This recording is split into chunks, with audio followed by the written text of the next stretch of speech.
This is a 2004 Kawasaki KFX 400.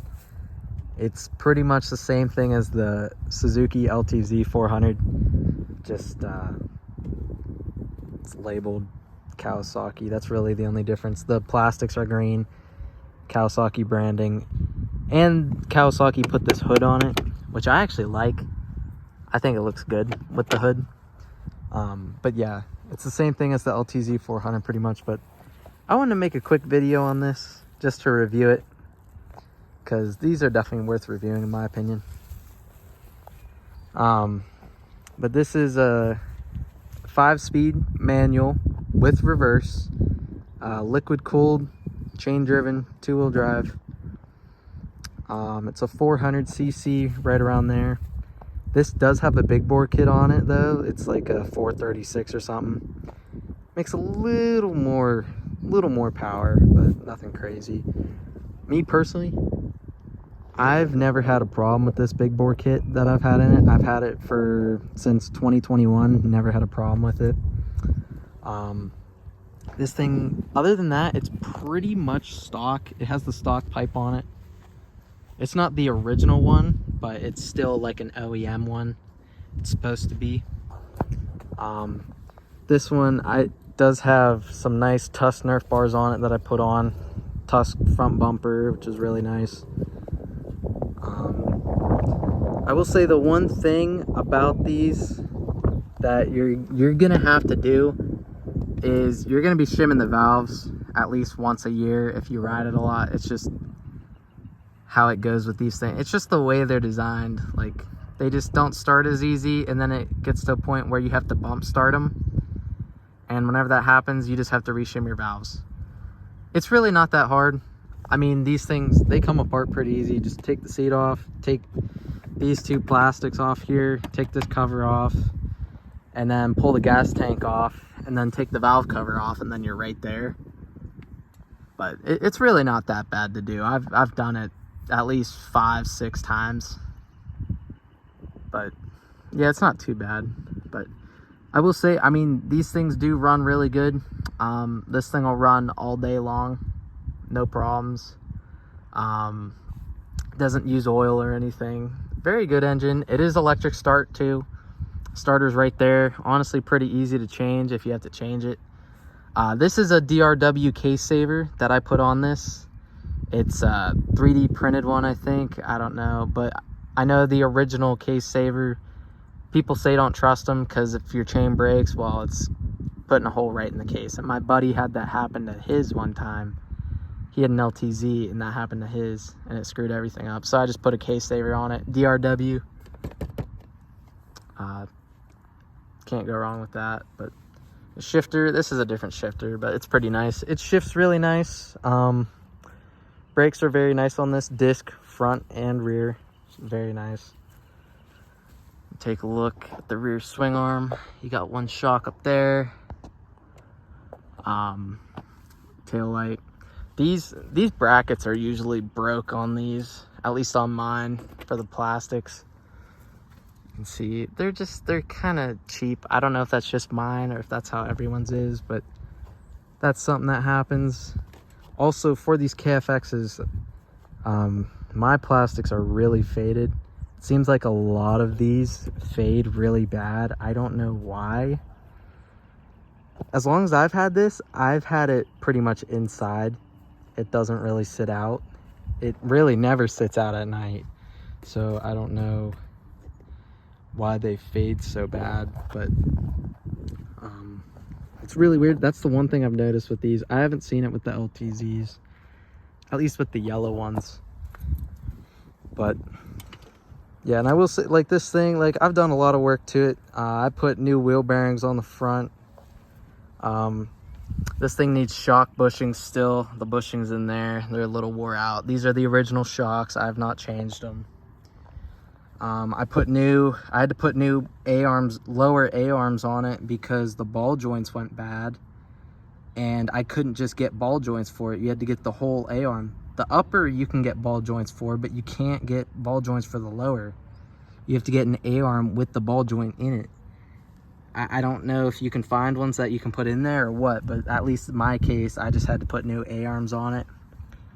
But, and then my steering stem bushing down here, it's bad. Well, it's a little wore out. I mean, this thing, you can see this thing. It shakes a little bit. You see a lot of these KFXs or LTZs like that. Which, it's a cheap part. It's just, it's a pain. You can see it where it's moving down there. You can see it wobbling. But yeah, I need to replace it, and I tried to, but it's just super difficult. Honestly, you have to take, I don't know, I just tried to slide it out right there, couldn't get it out. I didn't bother with it. But yeah, that's one thing that usually goes bad on these, is those steering stem bushings. And then there's also an upper one too. That one's not too bad to change. Overall, like maintenance wise, this thing really isn't too bad though. I do have a K&N air filter under here. It's in the box. It's not like an open filter. You can see in there. And then your battery's right there. I do have this light bar hooked up here. I did not put this on. Previous owner did, and it's actually really nice. Mounted a switch right there. Super nice. And then, yeah, your air filter's right in here. Canon air filter. It's not too bad. Coolant reservoir's right there, and then your radiator cap is right there. And then you do have an oil reservoir on these right there. Check your oil. But yeah, that's really it. There's not really too much to it. So I'll start it up, give you a little walk around.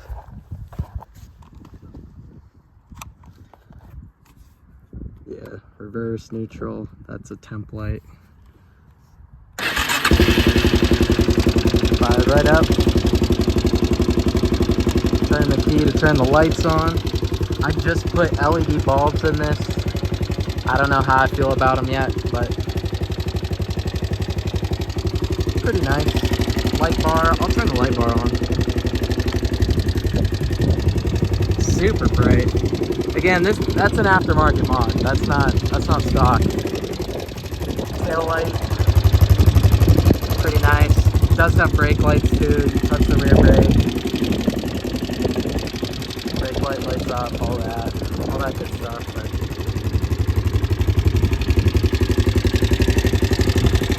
overall, it's not a bad machine. This is one of my favorites. There's a reason I've kept it so long. I really have no intention to sell this one. It's just, if you don't quite want a 700 and you don't quite want a 250 because they're too small, this is perfect. Because I mean, a 450, I mean, you're going to be playing around with a 450 all day. You're always going to be rebuilding them or something. If you want something that's actually going to last, get a 400. 450, and if you're trail riding, 400s are better. They're super nice in my opinion. I mean, this is plenty on the trails. You hit 5th gear, I mean, you're flying on trails. You don't need to be going that fast. And a 700, yeah, you got more torque, more power, but you can't whip the 700 around like you can whip this. Like, this is a perfect in-between spot. Perfect trail riding machine in my opinion. Pretty reliable. They're carbureted.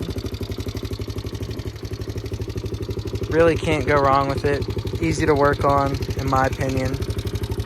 It's not bad. This thing also does have a pull choke on it. It's an aftermarket carb, but it has a pull choke on it. Normally the chokes on these are up here and they have a cable, and these things, I haven't had the best luck with these, but I've had good luck with that carb that's on it though.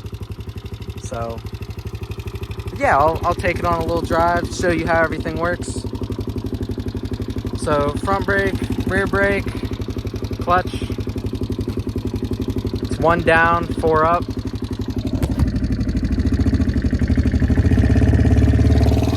And this is first gear, it's pretty low.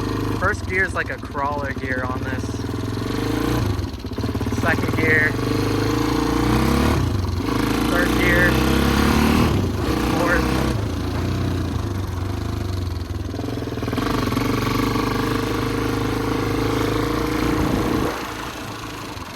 I can't hit fifth gear. I don't really have enough room, but it's hard with one hand. But yeah, this thing, it's very responsive.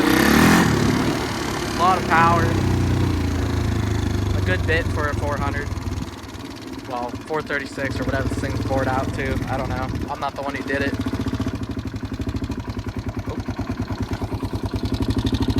But yeah, it was first gear right there.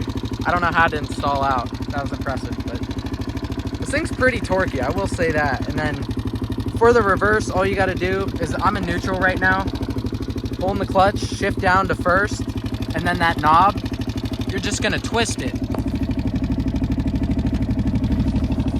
You hold the knob up, you just twist it clockwise, and then you click down, and then you're in reverse.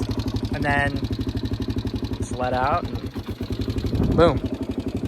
Just like that. And then to shift back to neutral, just shift up. Now you're in first, shift up a tiny bit again, and boom, you're in neutral. That's all it is. So yeah, in my opinion, I definitely recommend these to anyone starting out quad riding and you want to clutch. These things, I mean, these were made from, well, the KFX 400s were made from, I want to say 03 to 06, and then they stopped. The LTZ 400s were made from 03 to 08, and then they changed them to fuel injection, and then they were made till at least 2012. I want to say 14 at the latest, but I'm pretty sure they were last made in 12. Don't quote me on that. But yeah, I definitely recommend these. These usually go for about 2,000, 2,500 in good condition. Some people want more than that. Like 3K, 35 is really pushing it for one of these, in my opinion. But I'd say you can pick up a nice used one for 2K, and then like a nicer one 2,500 and above. But not bad for the price. I mean, you're getting a better deal, like definitely cheaper than a 700. But yeah, I'd definitely recommend one of these, or the LTZ 400s are the same thing, or the DVX 400s. They're all, the Arctic Cats are the same thing too, just different plastics. That's it. But yeah, I definitely recommend getting one of these LTZ 400, KFX 400s, whatever you want to consider them. But yeah, thanks for watching, and stay tuned for another machine.